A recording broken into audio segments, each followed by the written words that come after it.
بسم الله الرحمن الرحيم. أولا السلام عليكم ورحمة الله تعالى وبركاته. كلنتو عنا وناكسن كسر هذا مركز إيو برنامج كي محاكد عاي حري ما أنت المحال في الأيام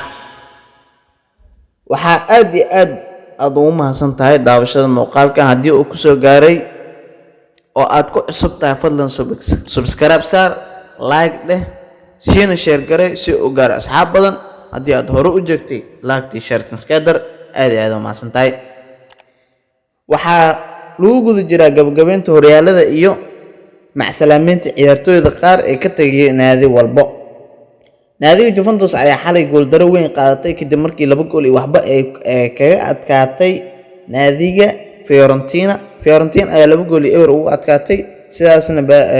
Juventus ayaa gool daro ku macsalaameysay xidigeeda Dybala iyo seasonka kulankii ugu dambeeyay.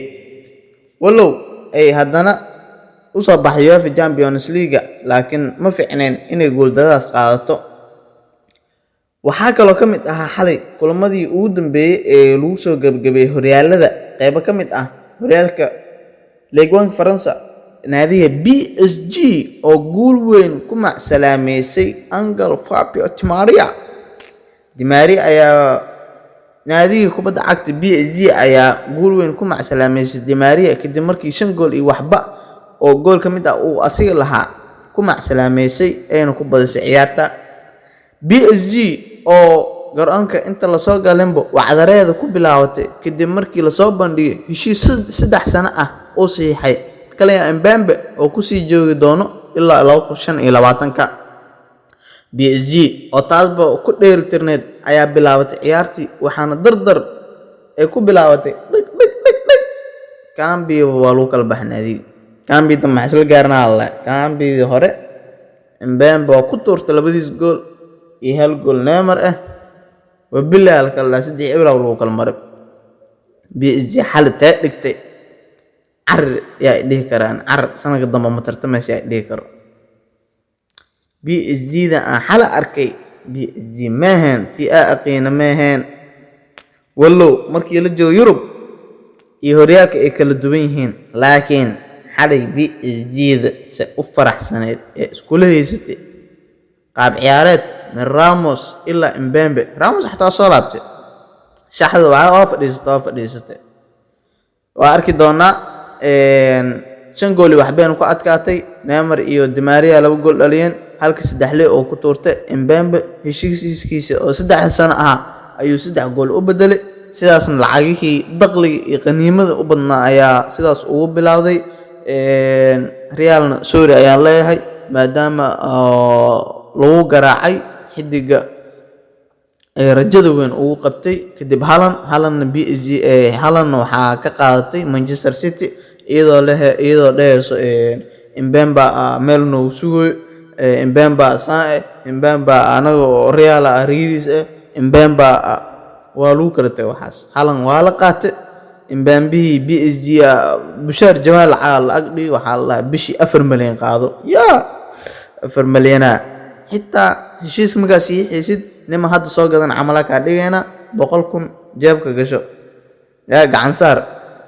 PSG lacagaas ay qoorta u gasho kar PSG gacanta ku saare sacab ku gud san ku gud ma ajirno. PSG ayaana sidaas 5 gool iyo waxba u adkaatay majalada waxa wada haysto Mbappe Neymar Di Maria wax qabadkii xale walaaliyo bismillah liyo xala caawinta bixiyada artid maleysa kartid marka liyo sanad dambe iyo juhdi dadaal asiga Mbappe Neymar ilaa Ramos iyo wixii loo soo dar doono wallow Keylor Navas oo baxaya looyo wallow aysan cadeen laakiin Di Maria ku daay ciyaartooy badan inay baxdo laga filaa. PSG ayaana sidaas gool weyn ku qaadatay Mbappe waa heshiis oo siixay qandaraas 3 sano ilaa 2025 oo bil walba uu qaadana 4 milyan go'an ay la jirto hadii hatriga amal oo dhaliyo jeebka waa loo buuxinaa walba wallahi PSG xidiga gacanta ku dhigtay gacanteeda shuminaysa Nasir Al-Khalifi lacag wax ma aanu leeyahay saliida ka keenaa meeshas ana neejiro tii lacag ahayd ana shubaaye xidiga muhiimka ee celiyo oo taagan yahay celiyo sidaasna PSG ayaa ku adkaatay horyaalkaas waa la soo gabagabeeyay Ligue 1 Faransa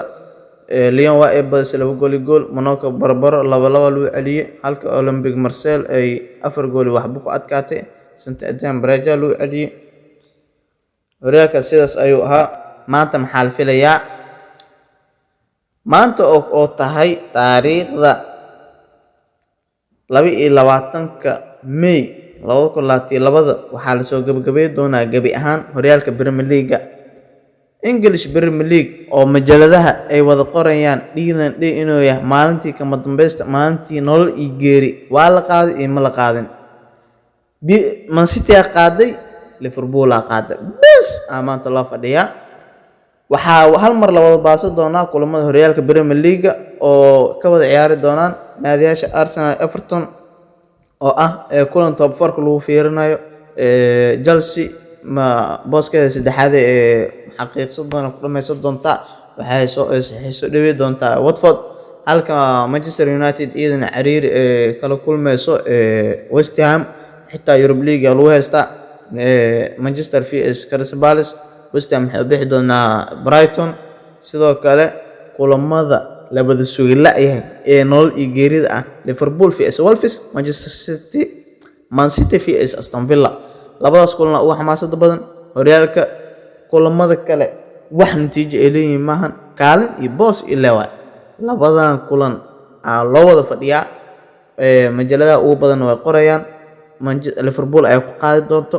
gool daro ay la kulanto Manchester City idana ay badiso Man City oo Braga gasha Liverpool ay badiso kaliya Manchester City idana waxay u baahan tahay in Liverpool lagu dhago idana ay badiso Braga ay gasha xitaa hadii laga badiyo oo Liverpoolna Braga ay gasho City la qaadayso maadaama isku dhibceen qanayaan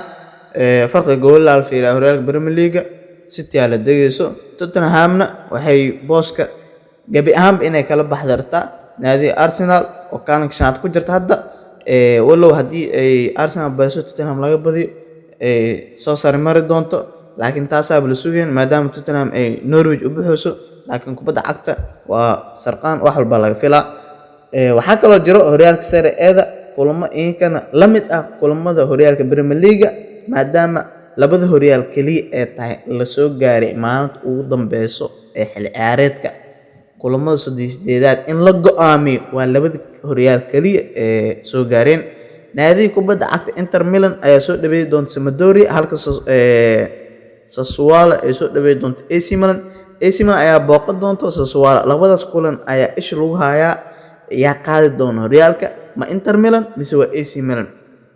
Inter Milan ma daafac doonto mise AC Milan ayaa qaadi doonto markii 11 sano ka hor inay qaado ugu dambayso horyaalka Serie A inay Champions-keeda noqoto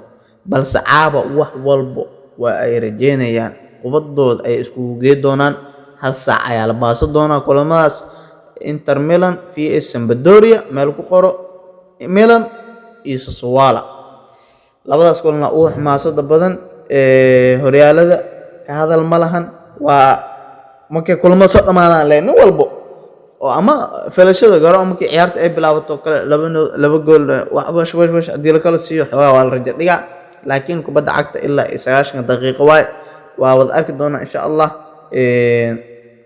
intaas ayaa kulamadii iyo waxyaabihii ugu dambeeyay kamid walow laga dheeli doono horyaalka La Liga oo asina mar hore la qaaday Barcelona ayaa soo dhaweyn doonta Villarreal Real Sociedad oo soo dhaweyn doonta Atletico Madrid Sevilla oo soo dhaweyn doonta Atletico Bilbao kaliya kaalmaha kaalin saddex noqdo dhamaysan mise labaad isku haysta bis adiga champion soo bixay mise Atletico Madrid oo kale hadii gool daro qaadato oo naadi kaalin shanaad ku jirto oo Real Betis haday adkaato sidaas ayay ku bixi doontaa sidoo kale Villarreal oo ku diisay wax rajo malaan kaalinta tobaad waxay iska aaday ida xataa waxa loo heystaa Conference League loo heystaa bismillah naadiyaasha Sevilla iyo Real Betis waa laga bixi karaa Sevilla champion way weey kartaa hadii oo caawa la garaaco garaacdo dhigeeda Athletic Bilbao ee badisa waxaa meesha ka bixi doono Real Betis cafwan waxaa meesha ka bixi doono Sevilla meesha ka bixi doonto haddii ay badiso Sevilla haddii baraajo gasho oo Real Betis ay badiso Athletic Madrid ay bixiso horyaalkaas waa intaas loo kala dagaalamo marwa Champions waxa waaye kiyana Real Madrid kulmaas ugu xamaasad badan la wada sugayaa caaba ilaa wax yaa ku guuleysan doono kasoo dhiibo fikirkaada sidoo kale wargeysyada waxaa laga qorayaa Mbemba oo badan oo iska diiday Real Madrid doortayna Paris iyo lacagaha ay u balan qaatay halka horyaalka La Liga la leeyahay dacwo ay ku gudbinayaa kale Mbemba iyo iskardintiisa wixii ka soo baxay arki doonaa sidoo kale majalada waxa uu waaweyn oo laga qorayo Phil Foden oo ku guuleystay abaalmarinta xidiga da'yarka sanadka ee Premier League halka saaxiibkiisa Kevin De Bruyne loo doortay xidiga sanadka ee horyaalka Premier League oo fiican labadaas xidig ayaa iyankana haystaan meelaha sidoo kale Di Maria oo ilmeeyay kadib macsalaameyntii xalay loo sameeyay kulankii 5 gool waxba uu adkaadeen naadiga Mets halka gool asiga oo lahaa ahna goolkiisii ugu dambeeyay ee PSG uu dhaliyay kadibna waa uu ilmeeyay waxaa kaloo majaladaha ugu waaweyn oo laga qorayaa saadaalinta kulamada maanta la wada dheeli doono insha Allah adigana waa soo saadaali kartaa waa mar kale iyo Jooqla Media haddii aad finalka nala soo gaartay fadlan subscribe saar like dheh si oo gaar asxaab badan aad kaaga mahadcelinaa daawashada muuqaalkan ha ka caajisin inaad share gareysid like na haba ka iloomin muuqaalka hadda like saar hadda u jeedida daaw finalka nala soo gaartay like ku qabo like-ta iska saar soo dad badan u gaar haddii subscribe aadan saareynin aad u mahadsantahay